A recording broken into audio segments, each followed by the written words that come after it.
Hello everyone, আমি রেমা আর আমার নতুন একটি ব্লগে তোমাদের অনেক অনেক ওয়েলকাম। তো আজকে হলো 17th অগস্ট। তো আগামীকাল মানে 18th অগস্ট আমরা আমাদের বাড়িতে সত্যনারায়ণের একটি পুজোর আয়োজন করেছি।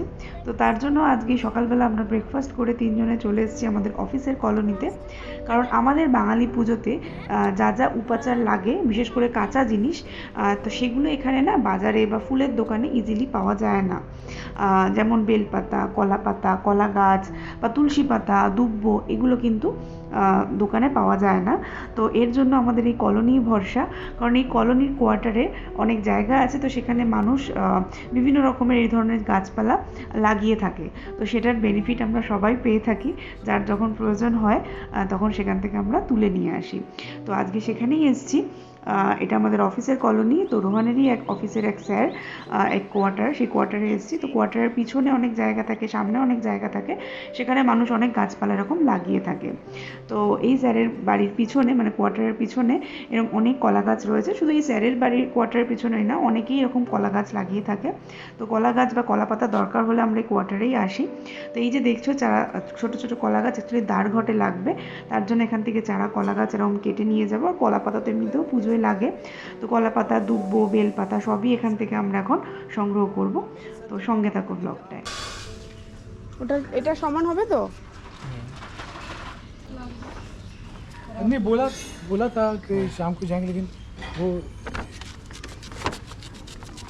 बड़े पत्ते वही निकाल लीजिए वरना उधर से। हाँ वो सही सॉफ्ट पत्ते ठीक है हाँ ঠিক আছে। ज़्यादा बड़े पत्ते ना फिर वो मैच्योर हो गए वो।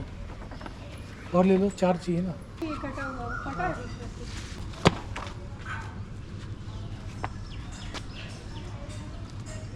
ये पेड़ बहुत छोटा था, मतलब इसको पूरा बहुत साफ किया जल्दी था, बढ़ता है ये। 1 वीक में इतना बढ़ गया ये।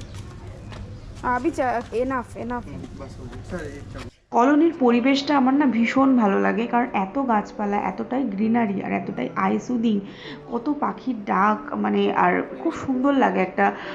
ওয়েদারটাও যেন খুব সুন্দর লাগে, কারণ আমাদের এই কলোনির বাইরের পরিবেশটা বড্ড রুখা সুখা। তো যাই হোক, তো ওই স্যারের বাড়ি থেকে বেরোনোর পরে তো আরেকটা জায়গায় কলোনির মধ্যেই এরকম একটা সুন্দর টগর গাছ রয়েছে। মানে এতটাই ফুল ফুটে রয়েছে না, আমি মনে হচ্ছে পুরো গাছটাকে তুলে বাড়ি নিয়ে যাই এরকম।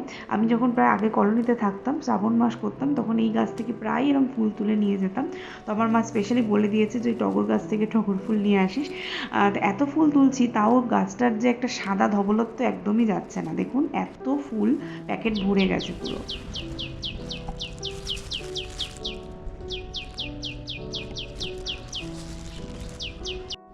খুব সুন্দর জবা ফুল ফুটে রয়েছে গাছটায়, তাই আমি বেশ অনেকগুলো জবা ফুল তুলে নিলাম। তো গত বছর যখন আমার বাড়ির গৃহপ্রবেশ হয়, তো গৃহপ্রবেশের পূজার সমগ্র উপাচার আমি এই কলোনি থেকে কালেক্ট করি।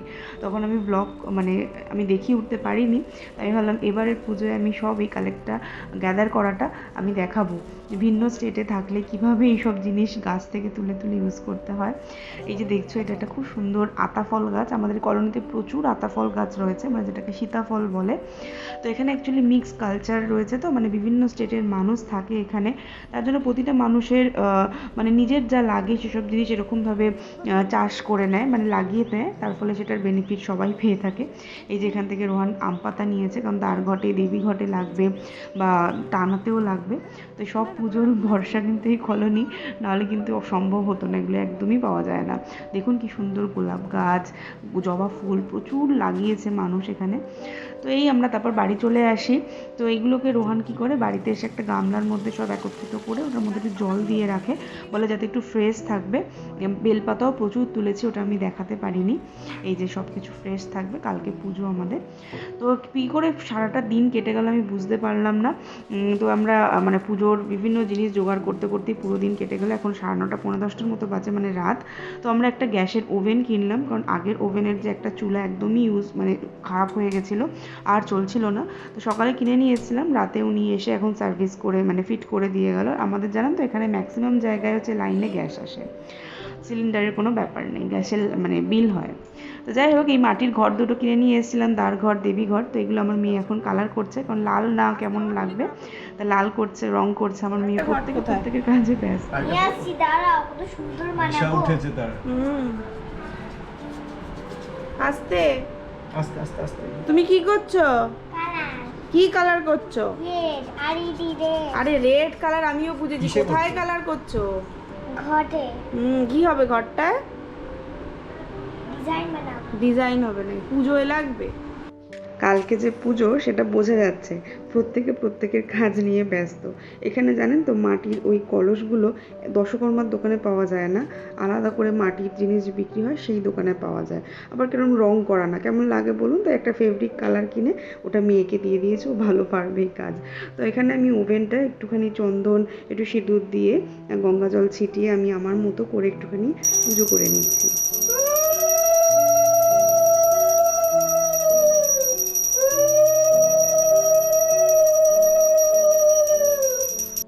তো এখানে আমি আমার মতো করে একটুখানি পুজো দিয়ে নিলাম। তো এখানে মা বলল যে প্রথম গ্যাসটা জ্বালাবি যখন আগে দুধ জাল দে, দুধটা জাল দেওয়া শুভও হয়। তা আমি এখানে প্রথম ওভেন জ্বালালাম দুধ জাল দিয়ে। আর কালকে তো এমনিতেও আমার ঘরে পুজো, তো সুন্দর দিন দিয়ে ঠাকুরের রান্নাও হবে, সুন্দর দিন দিয়ে আমার ওভেনটার যাত্রা শুরু হলো। তো এবার আমরা ডিনার টিনার করে নেওয়ার পরে এবার যে মেন কাজে আসবো সেটা হচ্ছে পুজোর যে জায়গাটা, সেই জায়গাটা গোছানো। তো তার আগে এখানে রোহান সিটিং অ্যারেঞ্জমেন্টটা করছে, কারণ একটু জায়গাটা একটু স্পেস বার করতে হবে, কারণ এই জায়গাটায় আমরা পুজো করব। তো তার জন্য মানুষ যে বসবে এই সোফা বা চেয়ারগুলো এরকম করে সুন্দর করে একটা জায়গায় রাখলাম, আর এই জায়গাটা ভালো করে মুছে নিলাম। আর ওই যে কাঠের বেদিটা দেখছো ওটার উপর আমাদের ঠাকুরের সিংহাসন থাকে, তো সেইটাকেই আমরা এখানে নিয়ে এসেছি, কারণ এই জায়গাটায় পুজো হবে আর এটার ওপরেই ঠাকুর সাজানো হবে বা মুকাম সাজানো হবে। অ্যাকচুয়ালি আমার আগের বছর আমরা বাড়ি কিনি, তো এইখানে গৃহপ্রবেশ হয়, তো এই জায়গাটা পূর্ব দিক, তো এই দিকটা আমরা পুজো করেছিলাম। তো আসলে মানুষ আসলে এই জায়গাটা দেখতেও পাবে, তো তার জন্য আমরা এই জায়গাটাতেই পুজো করব। তো এখানে সব কিছু চেয়ার টেয়ার সব সরিয়ে জায়গাটা ব্যাকড্রপটাকে একটু ফুল টুল দিয়ে সাজানোর চেষ্টা করছি। এগুলো আর্টিফিশিয়াল লারি, কারণ একটু ব্যাকড্রপটা বা একটু ফুল টুল দিয়ে না সাজালে বেশ পুজো পুজো মনে হয় না। আর এই ব্লাউজ পিসটা ছিল, এটা দিয়ে আমি ব্যাকড্রপটা সাজানোর চেষ্টা করি যাতে ভালো লাগে পিছনটা।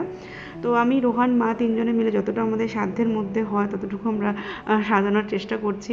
অনেক রাত হয়ে গেছে, সারাটা দিন কিভাবে চলে গেল বুঝতে পারলাম না। পুজোর আয়োজন করতে করতে পুরো দিন কেটে গেছে। আমি 9:30টার সময় আমরা বাড়িই ঢুকেছি পুজোর বাজার টাজার করে। তো এই ছিল আমার পুরো মোটামুটি সাজানো, পর্দাগুলো একদিকে করে দিয়েছি যাতে ভালোও লাগে দেখতে, আর একটু সিম্পলের ওপরে একটু এরকম করে সাজানোর চেষ্টা করেছি। ভিডিওটা যদি ভালো লেগে থাকে প্লিজ লাইক করো, কমেন্ট করে জানিও। পূজা ব্লগও আসবে, দেখা হবে নতুন একটি ব্লগে। আর এই যে গাছগুলোকে ব্যালকনিতে এই ধারে রেখেছি আর টেবিলটাকে এইভাবে রেখেছি তাতে কিছু রাখতে পারি ওপরে। আর এখন এই 1:45টার মতো বাজে, এখন শুতে যাচ্ছি, কালকে অনেক ভোরবেলায় উঠতে হবে, 4টের সময় উঠতে হবে। তো এখানেই ব্লগটা শেষ করছি, যদি ভালো লাগে প্লিজ লাইক করো, দেখা হবে নতুন একটি ব্লগে। থ্যাংক ইউ ফর ওয়াচিং, সবাইকে বলবো টাটা।